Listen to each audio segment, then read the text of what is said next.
কেমন আছো আমার প্রিয় ছাত্রছাত্রী? তোমাদের সকলকে আমাদের ইউটিউব চ্যানেল হেল্প ফর এডুকেশনে স্বাগত জানাই। আজ আবারও চলে এসেছি আরেকটি প্রশ্ন বিচিত্রার ভিডিও নিয়ে। ইউনিট টুর মডেল 1 তোমাদের যে সেটটি রয়েছে দেখো 251 পেজে, সেই সেটটি আমরা এই ভিডিওর মাধ্যমে সম্পূর্ণ আলোচনা করব। ক্লাস 7-এর হিস্ট্রি প্রথম সেটটি। ওকে, ভালো করে দেখে নাও। 251 পেজে তোমাদের রয়েছে Alipurduar new town girls high স্কুলের যে প্রশ্ন সেটটি রয়েছে তার সমস্ত প্রশ্ন উত্তর আমরা এই ভিডিওর মাধ্যমে আলোচনা করব। তোমরা সম্পূর্ণ ভিডিওটি দেখবে, স্কিপ করবে না। স্কিপ করলে কিন্তু অনেক প্রশ্ন উত্তর মিস করে ফেলবে। চলো তাহলে আমরা সমস্ত প্রশ্ন উত্তরগুলো দেখে নিই। দেখো, প্রথমে দিয়েছে একের দাগের সঠিক উত্তর নির্বাচন করো। প্রথম প্রশ্ন রয়েছে বন্দে ই চিগল গানি কথার মানে। উত্তরটি হবে অপশান বি 40 জন বান্দা। তারপর দ্বিতীয় প্রশ্ন দেখো, সুলতান রাজিয়ার মৃত্যু হয়েছিল। উত্তরটি হবে 1240 খ্রিস্টাব্দে। দেখো অপশান ডিতে রয়েছে। তারপর দহ মানে, উত্তরটি হবে দহ মানে 10। তারপরে 4 নম্বর প্রশ্ন দেখো, বিলগ্রামের যুদ্ধ হয়েছিল। এটা হবে 1540 খ্রিস্টাব্দে। তারপর 5 নম্বর প্রশ্নটি দেখো, যে টমাস রো এসেছিলেন সম্রাট বা মোগল সম্রাট। উত্তরটি হবে জাহাঙ্গীরের দরবারে। এরপর 2-এর অতি সংক্ষিপ্ত প্রশ্নের উত্তর দাও। দেখো 1 নম্বর প্রশ্ন, আনুষ্ঠানিক পোশাককে কি বলা হয়? উত্তরটি হবে খিলাত বলা হয়। তারপর 2 নম্বর প্রশ্ন, উলাক কাকে বলে? উত্তরটি হবে ঘোড়ার মাধ্যমে ডাক ব্যবস্থাকে উলাক বলে। তারপর 3 নম্বর প্রশ্ন দেখো, আকবর নামা কে লিখেছিলেন? উত্তরটি হবে আবুল ফজল আকবর নামা লিখেছিলেন। 4 নম্বর প্রশ্ন, আকবরের দরবারে 9 জন বিশিষ্ট মানুষকে একত্রে কি বলা হতো? উত্তরটি হবে নবরত্ন। তারপর 5 নম্বরের প্রশ্নটি দেখো, ভাস্কর ডা গামার পরে কোন পর্তুগিজ বা নৌ সেনাপতি ভারতে আসেন? উত্তরটি হবে ডিউক অফ আলবুকরাট। ওকে, এরপরে দেখো 3-এর দাগে টিকা লিখতে বলেছে যে কোনো দুটি। এখানে 3টে টিকা দিয়েছে। প্রথম টিকাটি রয়েছে খুতবা। দেখো খুতবা শব্দের অর্থ হলো ভাষণ। কোনো সুলতানের শাসনকালে মসজিদের ইমাম শুক্রবার এর নামাজের পর খুতবা পাঠ করতেন। এই খুতবায় খলিফা ও সুলতানের নাম উল্লেখ থাকতো। তারপর দ্বিতীয় প্রশ্ন রয়েছে খানুয়ার যুদ্ধ।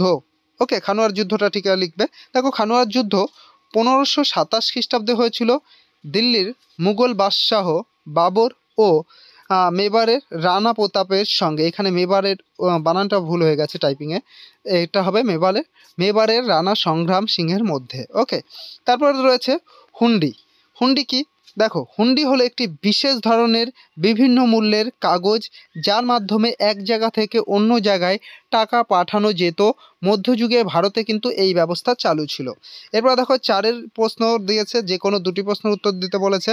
দেখো প্রথম প্রশ্ন রয়েছে পর্যটক পেজের বর্ণনায় বিজয়নগরের সম্বন্ধে লেখো। এবার বিজয়নগর সম্পর্কে তোমাকে বিস্তারিত লিখতে বলেছে। ওকে, দেখো বিজয়নগরে পর্যটকদের বিবরণ। আর এই যে বিজয়নগর সম্বন্ধে আমরা কিভাবে জানতে পেরেছি?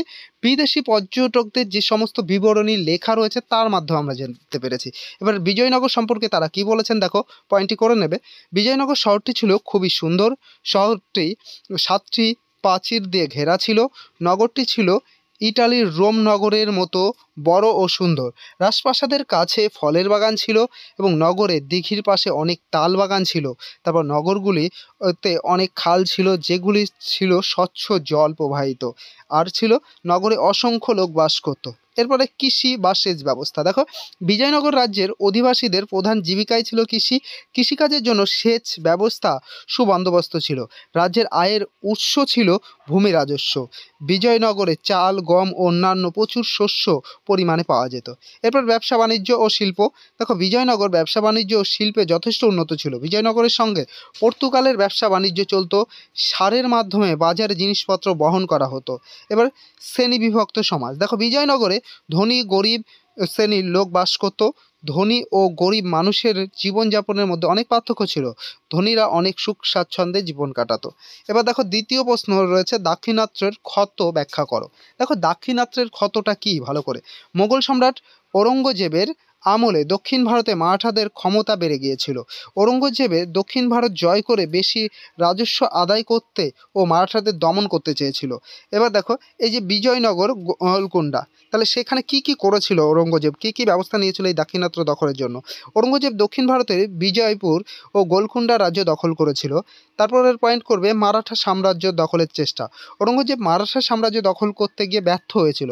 আর দাক্ষিণাত্যের ক্ষত, মূল যেটা পয়েন্ট, দেখো ঔরঙ্গজেব দাক্ষিণাত্যে নিজের অধিকার আনার জন্য 25 বছর ধরে চেষ্টা করেছিল, কিন্তু সফল হয়নি। এই কারণেই কিন্তু এটা দাক্ষিণাত্যের ক্ষত নামে পরিচিত। ওকে, এবার দেখো 3 নম্বর প্রশ্ন, দিল্লির লালকেল্লা সম্পর্কে লেখো। ভালো করে দেখে নাও। দিল্লির লালকেল্লা পয়েন্ট করে নেবে। দিল্লির লালকেল্লা প্রায় 200 বছর ধরে মুঘল শাসকের অন্যতম বাসস্থান ছিল। পঞ্চম মুঘল সম্রাট শাহজাহানের রাজত্বকালে এটি নির্মিত হয়। লাল কেল্লার পাথরে নির্মিত লাল বেলা পাথরে নির্মিত এই কেল্লার নাম ছিল কিলা মুবারক। ওকে, এবার আয়তন ও সীমানা পয়েন্ট করে নেবে। দেখো দিল্লির মধ্যভাগে অবস্থিত লালকেল্লার আয়তন আগ্রা দুর্গের প্রায় দ্বিগুণ ছিল। লালকেল্লার পূর্ব দিকে ছিল যমুনা নদী এবং পশ্চিমে ছিল পরীক্ষা। এর বৈশিষ্ট্য কী কী ছিল দেখো, লালকেল্লার 4টি বড় দরজা, 2টি ছোট দরজা এবং 21টি বুরুজ ছিল। দুর্গের মধ্যে এক ভাগে ছিল রাজ পরিবারের বাসস্থান, অন্যদিকে ছিল বিভিন্ন দপ্তর। দুর্গ ও শহরের মধ্যে যে সমস্ত নালাগুলি দিয়ে জল বয়ে যেত সেগুলি জলবাহে নালাগুলি বহন বা নহর-ই বিহিত বা স্বর্গের খাল নামে পরিচিত। ইসলামিক রীতিনীতি অনুযায়ী এই খালগুলিকে সাম্রাজ্যবাদের সমৃদ্ধির প্রতীক বলে মনে করা হতো। ওকে, এইবার দেখো 5 প্রশ্ন, 5 প্রশ্নগুলোর অ্যান্সার তোমরা বইয়ে পেয়ে যাবে। কোথায় পাবে আমি বলে দিচ্ছি, কারণ এগুলোর অ্যান্সার যথেষ্ট বড়।